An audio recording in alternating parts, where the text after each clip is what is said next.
जय हिंद।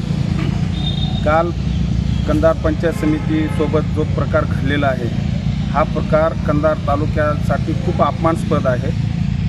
2008 साली पाणी पुरवठ्याची टंचाई गावामध्ये पाणी पुरवठा होत असताना सावरगाव तांड्यामध्ये टँकर गेले असता त्या ठिकाणी जो विठ्ठल राठोड नावाचा व्यक्ती होता तो आपल्या घागरी घेऊन टँकरकडे पाणी भरण्यासाठी येत होता आणि त्यावेळेस त्या टँकरच्या ड्रायव्हरने भरधाव वेगामध्ये त्या व्यक्तीला धडक मारली आणि त्यामध्ये त्याचा टांग फ्रॅक्चर झाला आणि फ्रॅक्चर झाल्यानंतर तो व्यक्ती आपलं आर्थिक जे नुकसान झालेलं आहे, शारीरिक नुकसान जे झालेलं आहे, प्रशासनाकडून पूर्ण वाळवून कोर्टात धाव घेतली आणि कोर्टात धाव घेतल्याच्यानंतर कोर्टाने त्यांना न्याय मिळवून दिला आणि संबंधित बीडीओंना पंचायत समितीला नोटीसी काढल्या की यांची या अमाऊंट एवढी पूर्तता करा, पण इथल्या बीडीओंनी त्याची पूर्तता कोणचीच केली नाही।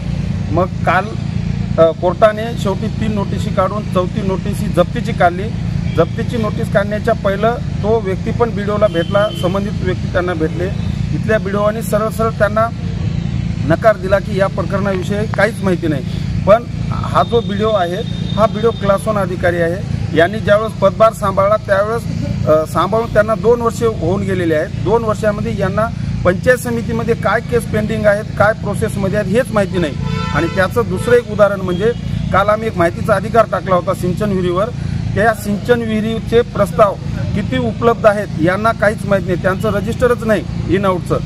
त्याच संदर्भामध्ये आज आम्ही हिंदवी बाणाच्या लाईव्हमधून आम्ही जनतेला सांगत आहोत आणि विशेष करून प्रशासनाला विनंती करत आहोत की हा जो इथला जो भ्रष्ट बनलेला एक भ्रष्टाचाराचा सिंगम बनलेला गट विकास अधिकारी यांनी पंचायत समितीमध्ये कुठल्याही कामावर पैसे ठेवलेले आहेत, टक्केवारी ठेवलेली आहे आणि हा अधिकारी या कार्यालयामध्ये बसतच नाही, फक्त नावाला तास 2 तास बसतो आणि आपल्या रूमवरती जाऊन बसतो आणि रूमवरून सर्व कामकाज चालवत असतो आणि त्या कामकाजामध्ये पैसा घेतला तर साईन आहे, नाहीतर साईन नाही, ते मॅटर पेंडिंग आहेत। आज एका गट विकास अधिकाऱ्याची खुर्ची नाही बसायला इथं, हे खूप मोठी बाब आहे आणि आपल्या सर्वांसाठी अपमानजनक आहे। कंधार तालुक्याचं नाव बदनाम झालेलं आहे, याला तेवढेच लोकप्रतिनिधी पण जबाबदार आहेत। काल आमदार साहेबांनी आढावा बैठक घेतली, आढावा बैठकीमध्ये काही सूचना पण दिलेल्या आहेत, त्या सूचनेचं पालन झालं का आमदार साहेब? सूचनेचे पालन झालेलं नाही। मग एक आमदारच्या सूचनेचं पालन हे अधिकारी करत नाहीत तर आम जनतेच्या सूचना किंवा आम जनतेचे कामं किंवा लाभ कसा मिळेल?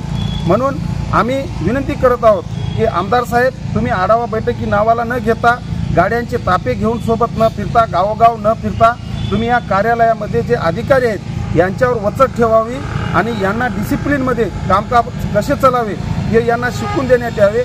आणि माजी सैनिक संघटनेच्या वतीनं आम्ही विनंती करत आहोत की या भ्रष्ट बीडीओला याची तात्काळ बदली करून या तालुक्याच्या बाहेर काढून टाकावे, एवढं आम्ही या हिंदवी बाणाच्या लाईव्हमधून सांगतो आणि थांबतो।